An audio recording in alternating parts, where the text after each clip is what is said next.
Dr. Doreen Grand-Pichet is the Dr. Doreen is an expert in autism. Doreen Grand-Pichet. Dr. Grand-Pichet. Dr. Doreen Grand-Pichet. Dr. Doreen Grand-Pichet is a visionary in the field of autism. Now you can ask her questions on Ask Dr. Doreen.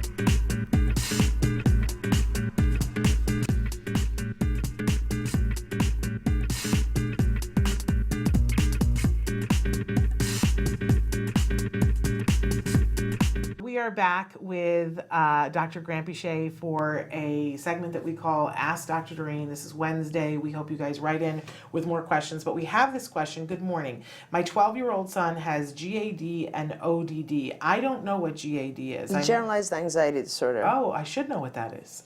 I live in that neighborhood. Yeah. And ODD is oppositional defiant disorder. There we go. He refuses everything my husband and I ask him to do, especially brush teeth or shower. It goes from him being angry at us to then crying. It's a constant battle. I don't want to know what to do or where to begin. His defiance is draining us. Yeah, I'm so sorry. It's very, very tough.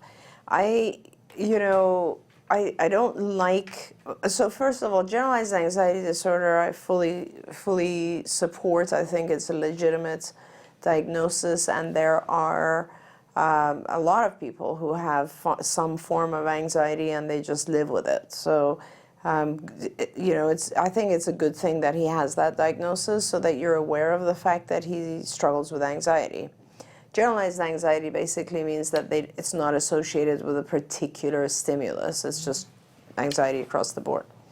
ODD is not a diagnosis that I like because it's, oppositional defiant disorder is just, I don't think anyone is oppositional and defiant for no reason. Right. I think there's always a reason for our being oppositional towards things. Regardless, let's assume that there are, he definitely has a hard time doing things that you ask him to do, and it's a constant battle. I honestly don't suggest that you try to address all of his issues. Whether or not he has a diagnosis of autism, the experts in dealing with defiant behavior are behavior analysts. So people who are certified in this field, in ABA, this is what we do. This is what we are trained to do, is to deal with, refusals and defiance and non-compliance and tantrums and all that sort of stuff. So it is super, super hard for parents to take all the situations of a normal day and cut them up enough that you can focus on only one thing at a time, and it's very, very hard to do that when you don't, when you're not familiar with all that goes on with ABA. I'll just give you a couple of examples. So whenever there's defiance, what that means is that the consequence to the behavior is not rewarding enough. So essentially, he is being asked to brush his teeth or to shower, but the experience of brushing teeth and showering, or the fact that it's taking him away from something he'd rather do, that whole thing is not rewarding enough in contrast to the reward that he gets. So I'll try to break that down into lay terms a little bit more. So when we are asked to do something, it involves two things. It involves giving up what we're currently doing. So let's say he's watching TV, right? That's a very reinforcing activity. Let's say he's not watching TV. Let's say he's laying down and doing nothing. That is more rewarding than getting up and doing something. So to begin with, you're asking him to give up something he prefers in order to comply. Secondly, a lot of our kids have issues with sensory issues. So brushing teeth might be a sensory thing for him that doesn't feel pleasant. It actually feels very unpleasant. Showering, the same thing. Because of the fact that you named those two things, I'm inclined to believe that there's some sensory aspect to this where it's very harsh, unpleasant for him from a sensory perspective. So not only are you asking him to give up a preferred activity, you're asking him to do something very unpreferred because it is sensory, disturbing to him somehow. Then the third aspect is, I don't know what kind of reward he's getting out of this, right? Whatever reward you give him, perhaps you're just saying good job, or perhaps at this point you're so frustrated you're not even rewarding anymore. But bottom line is, the only reward he gets out of it is you not telling him anymore, you not putting demands on him anymore, and that's just not sufficient. So it makes perfect sense that he would be defiant, because probably when he cries or gets angry at you and is defiant, he avoids doing what you just asked him, because you're so tired, you're drained, as you said, you're burnt out, so he puts up a fight, you'll give in. So for him, what he's learned is, when I don't want to do something I don't want to do, all I have to do is cry, tantrum, put up a fight, be defiant, and sooner or later, if I hang out long enough, they'll give up and leave me alone. So this is a problem.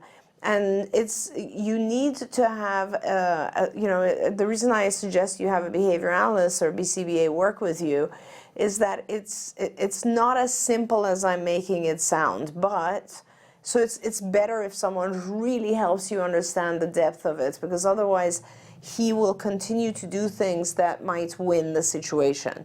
But let me be very clear, if it's just, let's say, it is time for him to brush his teeth, then there's a number of things you could do to help. One is you will need to increase your reward for that behavior very, very significantly. I don't know what is meaningful to him. I don't know what's a rewarding thing to him, but whatever, you have to find out, and that's what we were talking about before the break, is that it's really important to identify what's rewarding. Different things are rewarding to different people. So for him, it might be money to go buy a toy that he wants, or a game that he wants. It might be watching TV, whatever it is. He cannot have access to it the rest of the day.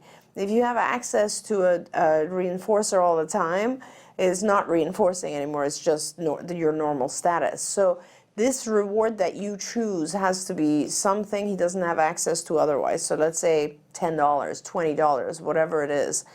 And he should get that if he brushes his teeth, but only if he brushes his teeth without throwing a tantrum.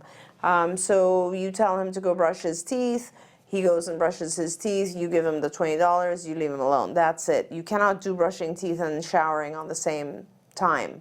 You need to deal with one or the other. And I hate to tell you that, because it's just the more demand you place, the higher your reinforcer has to be. And he's already figured out that if he fusses or cries, you'll probably give up. So that's kind of one side of it. The other side of it is, what do you do if he is actually crying when you ask him to do something like that? And he's 12 years old, so it's a little bit difficult for me to tell you, you need to physically motor him in there and help him brush his teeth. I don't know what you normally do. I'd have to learn a little bit more about that. This constant battle thing is terrible. You need to give up the constant fight, because the more we engage in arguing with our kids, the more they're actually getting what they want, which is delaying what you originally asked for.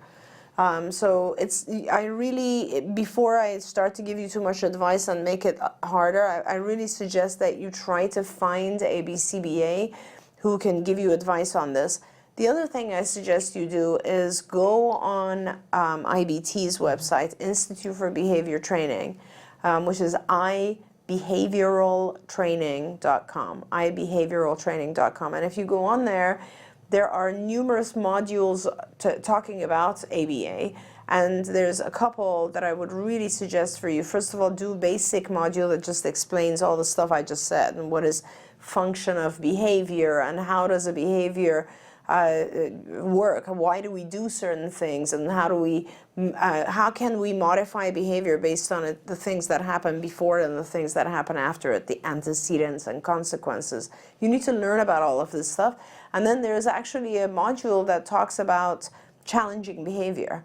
And I would really, really recommend that you listen to all of that, view all of that, really understand how to manage challenging behavior before you engage. Yeah, but you need help and support. And that's not Absolutely. because you don't know, and Oh, no, you're not no, doing a great job. it's because Anybody it's would. tough. This is Anybody would super need tough. help and Yes, support. yes. Absolutely. Hey, thanks for watching Autism Live. To subscribe, click here. And if you'd like to check out some more of our videos, click here.